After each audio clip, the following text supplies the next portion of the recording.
अस्सलाम वालेकुम। मैं हूँ मरियम मुश्तबा।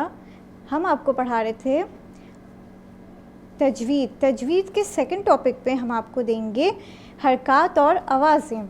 हरकत और आवाज़ों में दो तरह की होती हैं, छोटी आवाज़ें और बड़ी आवाज़ें। छोटी आवाज़ों में कौन कौन सी होती हैं? ज़बर, ज़ेर, पेश। अगर किसी हर्फ के ऊपर एक लकीर हो छोटी सी तो उसे हम कहते हैं ज़बर, और अगर नीचे हो, हर्फ के नीचे लकीर हो तो उसे हम कहते हैं ज़ेर, और अगर गोल सा बना हुआ हो ऐसे तो हम उसे कहते हैं पेश। ज़बर, ज़ेर, पेश। ज़बर की आवाज़ कैसी होती है? ज़बर की आवाज़ होती है अ। कैसी आवाज़ होती है? अ। One touch. हम इसे कैसे पढ़ेंगे? One touch. अ, वन टच पढ़ेंगे। वन उंगली को खोलेंगे, अपनी मुट्ठी को बंद करके उस एक उंगली को खोलेंगे। अ, ब, त। इसी तरीके से हम ज़ेर की पढ़ेंगे।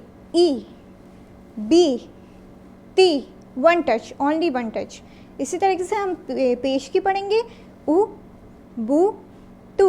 अब हम आपको तख्ती पढ़ाते हैं। अ, ई, उ, ब, बी, बू, त, ती, तू, स, सी, सु, ज, जी, जू, है, ही, हु, हौ, हुई, हु, द, दी, दू, ज़, ज़ी, ज़ू, व, री, रू, ज़, ज़ी, ज़ू, स, सी, सु, श, शी, शू, सो, सी, सु, ज़ो, ज़ी, ज़ू, तो, ती, तू, ज़ो, ज़ी, ज़ू, आ, ई, ऊ, ग़, ग़ी, ग़ू, फ़, फ़ी, फ़ू, क़,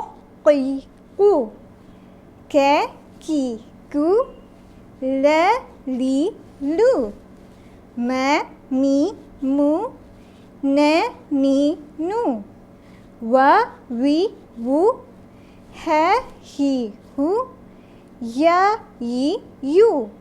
इसी तरीके से बड़ी आवाज़ें होती हैं। बड़ी आवाज़ें कैसे पढ़ते हैं? वो हम टू टच पढ़ते हैं। हम मुट्ठी को बंद करेंगे और दो फिंगर्स को खोलेंगे। 1, 2। इसमें 3 आवाज़ें होती हैं, खड़ी ज़बर, खड़ा ज़ेर और उल्टा पेश। यानी कि अगर ज़बर के बाद अलिफ आ जाए तो भी हम इसे टू टच पढ़ेंगे, उसे हम अलिफ मद्दी कहते हैं। और अगर ज़ेर के बाद या आ जाए तब भी हम इसे टू टच पढ़ेंगे, हम उसे या मद्दी कहते हैं। और अगर वाव के पास पेश आ जाए तब हम उसे कहते हैं वाव मद्दी। इसे भी हम कैसे पढ़ते हैं? टू टच पढ़ते हैं। ठीक है, अब हम इसकी तख्ती पढ़ते हैं। इसको ए, ई, ऊ, ब, बी, बू, ऐसे टू फिंगर्स को खोलेंगे ऐसे ही।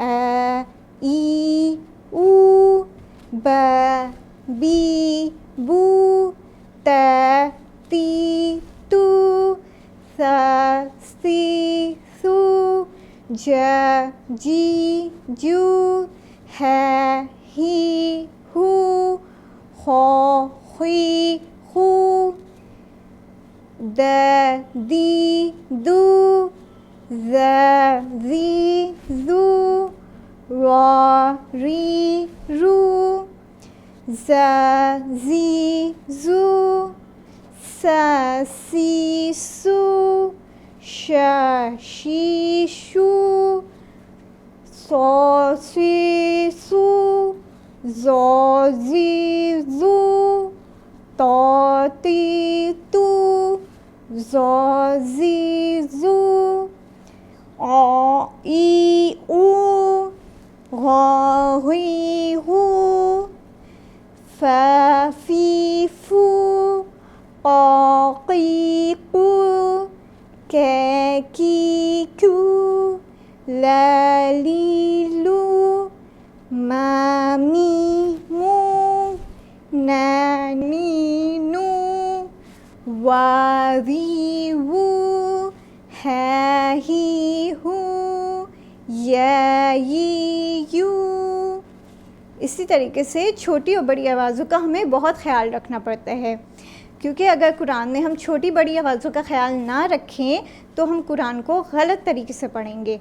जैसे कि अगर नॉर्मल अल्फाज है जला, अगर मेरा हाथ जला है और मैं उसको बड़ा करके पढ़ूँ जाला, तो वो जाला हो जाएगा, जला नहीं होगा। और अगर मैंने उसको बड़ा करके बताया, इसी तरीके से कुरान की मीनिंग भी चेंज हो जाती हैं अगर हम उसको वन टच नहीं पढ़ेंगे, ज़बर ज़ेर पेश को, या फिर खड़ी ज़बर खड़ी ज़ेर या उल्टा पेश को हम टू टच नहीं पढ़ेंगे तो कुरान में उसका मतलब चेंज हो जाएगा और हम उसको गलत तरीके से पढ़ रहे होंगे। इसी तरीके से हमारी दुआएं भी गलत पहुंचेंगी। आज के एपिसोड में हमने आवाज़ें और हरकत पढ़ी है। अगले एपिसोड में हम इंशाअल्लाह अलामतें पढ़ेंगे। खुदा हाफ़िज़।